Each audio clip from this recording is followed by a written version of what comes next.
Hello students, I am Rajesh Kumar Singh from Divine Public School, Monapur, Gorakhpur. Let's proceed on the next chapter of the Snapshots Mother's Day by J.B. Priestley.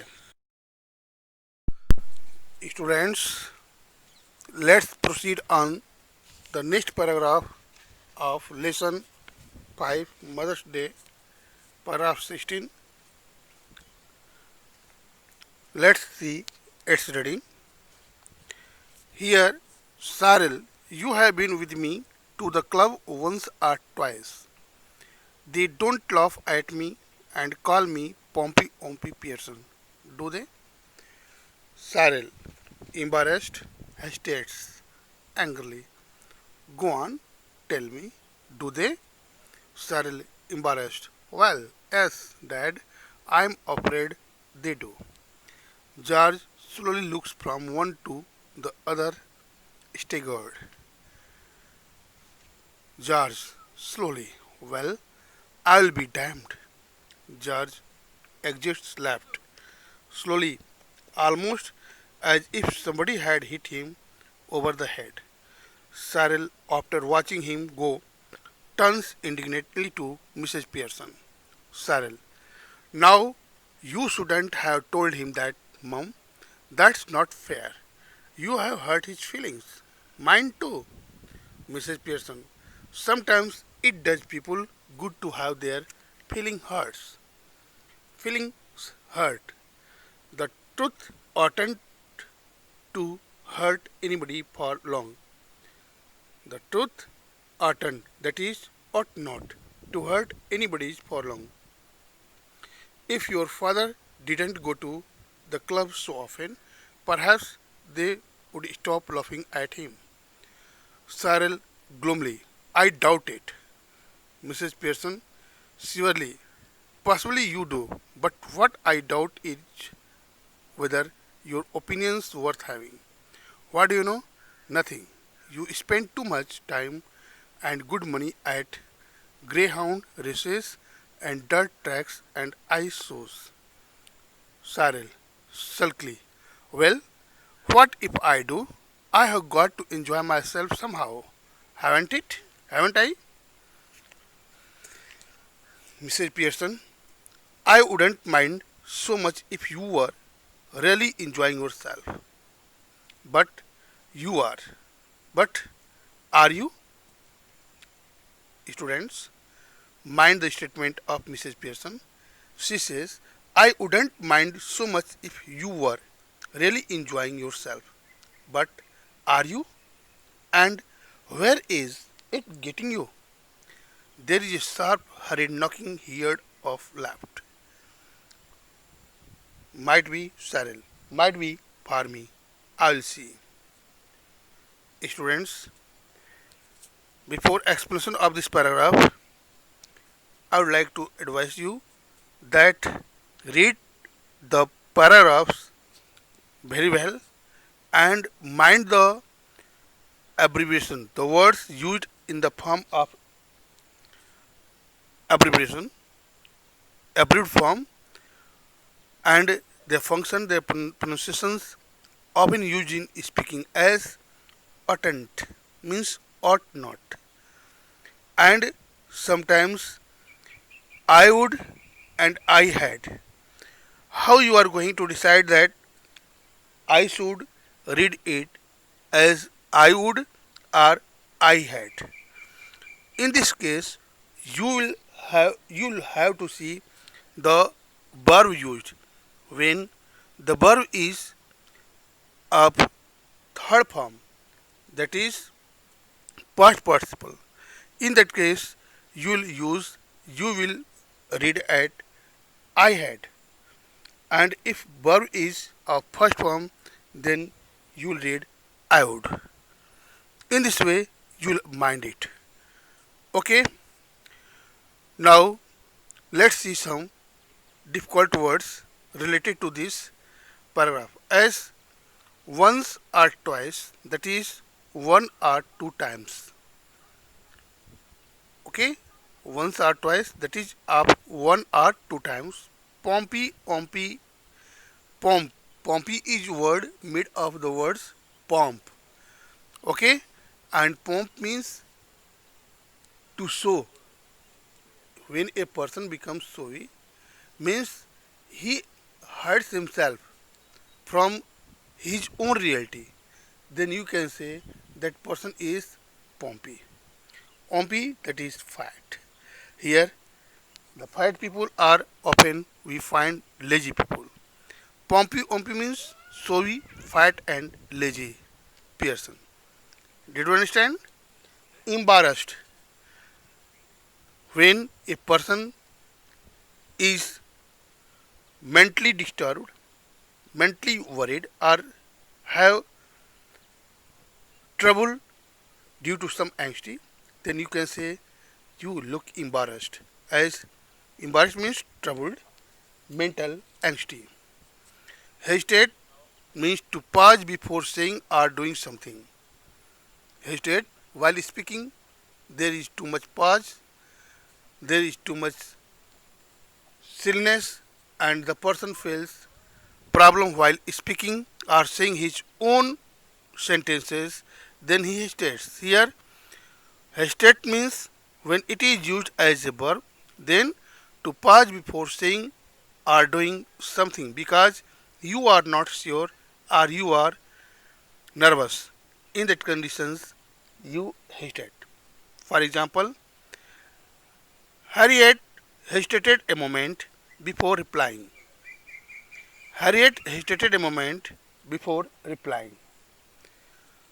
Second use, hesitate to do something. Hesitate to do something means to be unwilling to do something because you are not sure that it is right. For example, don't hesitate to contact me if you need any more information. Okay? Next word is staggered. I have explained this word staggered before it also as two forms. One is surprised and second when it is used as a verb then it means to walk or move unsteadily almost feeling falling over.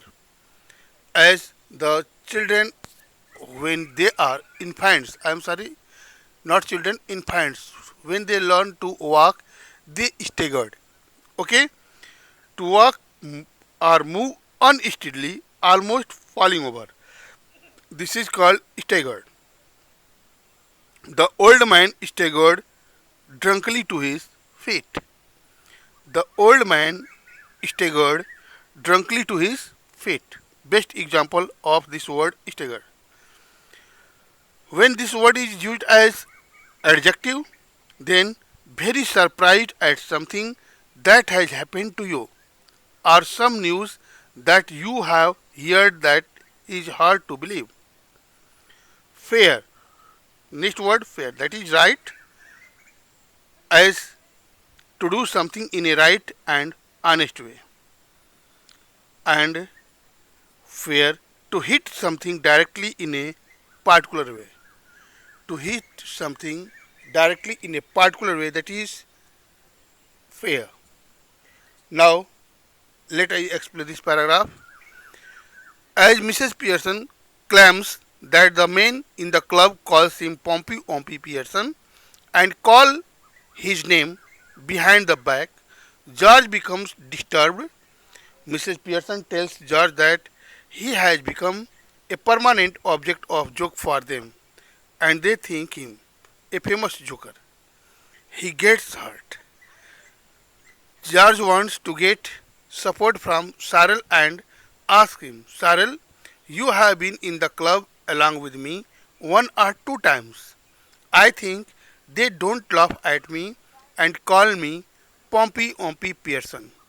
He further asks him whether they call him. Cyril feels anxious and troubled and hesitates to say anything.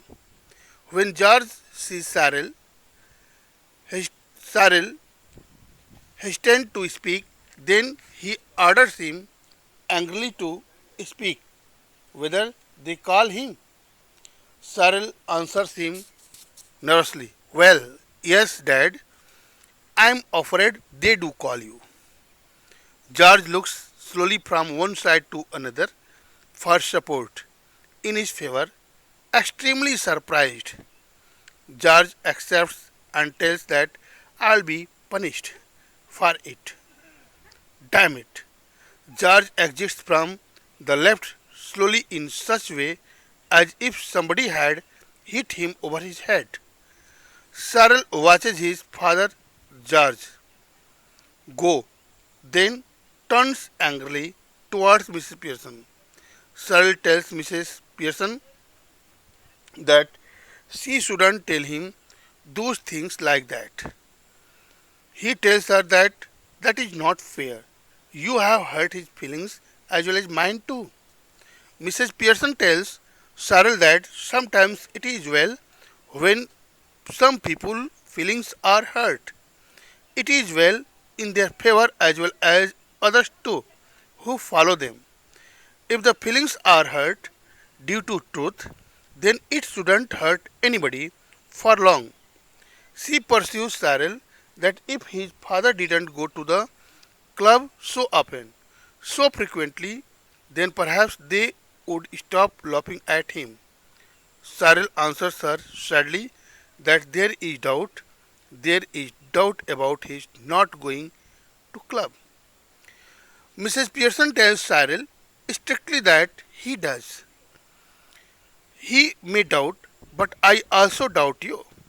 I doubt whether your opinions is worthy to be accepted. She further asks him what he does know. Nothing. You spend so much time and good money at greyhound races. Students, greyhound. It must be clear, kind of dogs. Greyhound races are dirt tracks. You spend so much money and time on ice shows, etc. Cyril gets hurt and becomes annoyed and said, well, what if I do waste time and money? I have got to enjoy myself anyway, haven't I? Mrs. Pearson expresses her view to Cyril that she wouldn't mind so much if he was really enjoying herself. But are you really enjoying your life in real way? She asks him whether he has ever thought where this enjoying or this enjoy is leading him. Then a sharp knock at the door is heard off left the stage. Cyril guesses about the repeated knock and says that perhaps someone wants to see him. Wants to see him.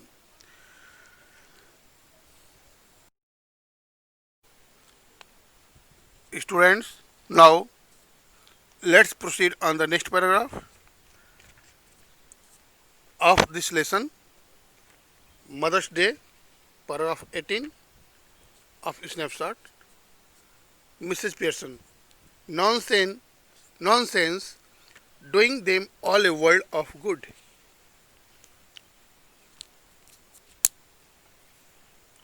I'm sorry, not paragraph 18, paragraph 17.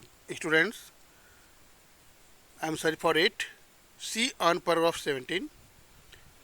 Cyril hurries out left.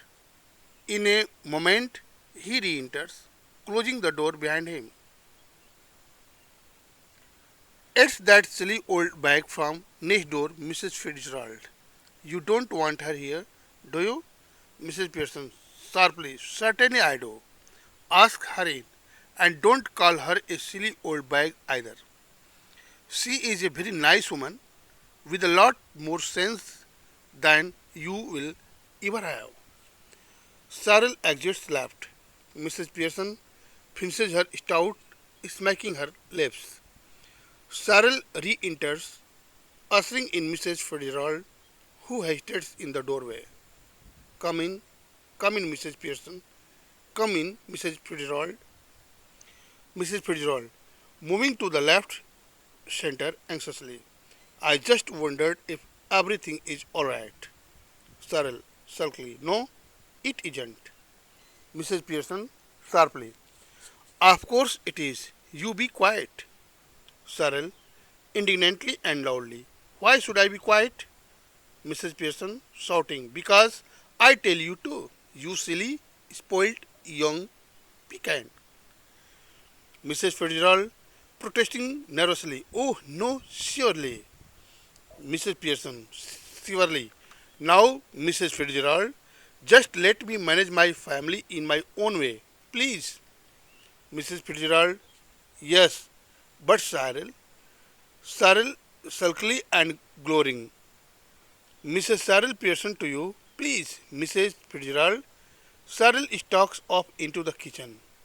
Mrs. Fitzgerald, moving to the city, whispering, oh dear, what's happening?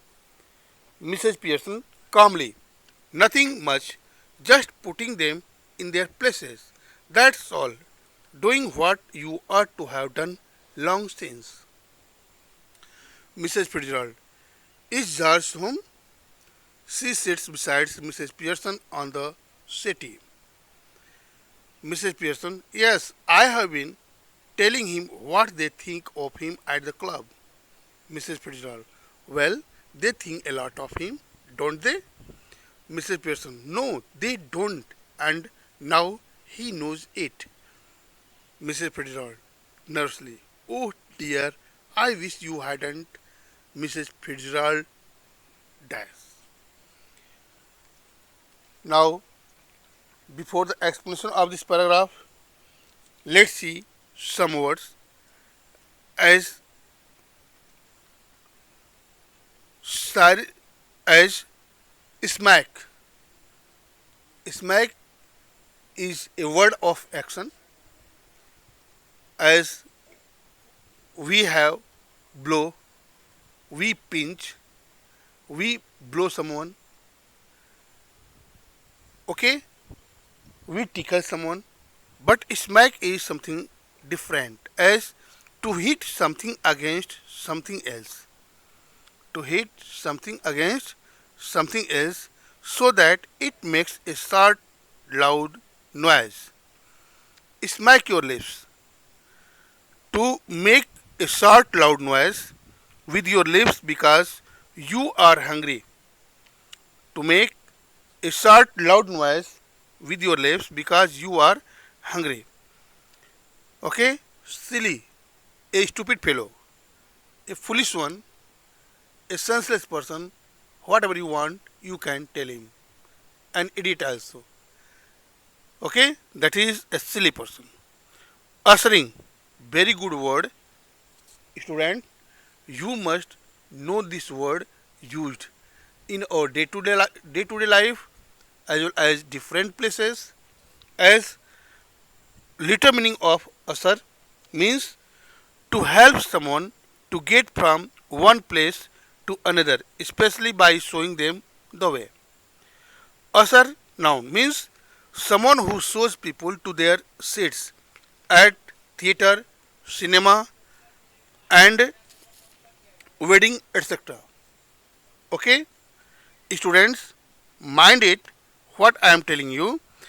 Usher, USHER. Usher means someone who shows people to have their seats at theater, cinema, or at the occasion of wedding, etc. Right? And second, someone who works in a law court. Law court. Someone who works in a law court, whose job is to make sure there is no trouble. Right? And when this word is used in phrase form, then to be the start of something new. To be the start of something new. For example, the year 2020, 2020 may be proved as a ushering of new era as Our country, India, is moving towards a new India with self confidence, with full self confidence, self dependent in every aspect of life, whether in the aspect of protecting our defense, in the field of development all around, having different type of developments related from those things which are made in our own country. This is our dream, and perhaps it is a usher of new era in which our country is going to. Therefore, this century, this year, not century, this year 2020 may be an important date of starting a new era in our country.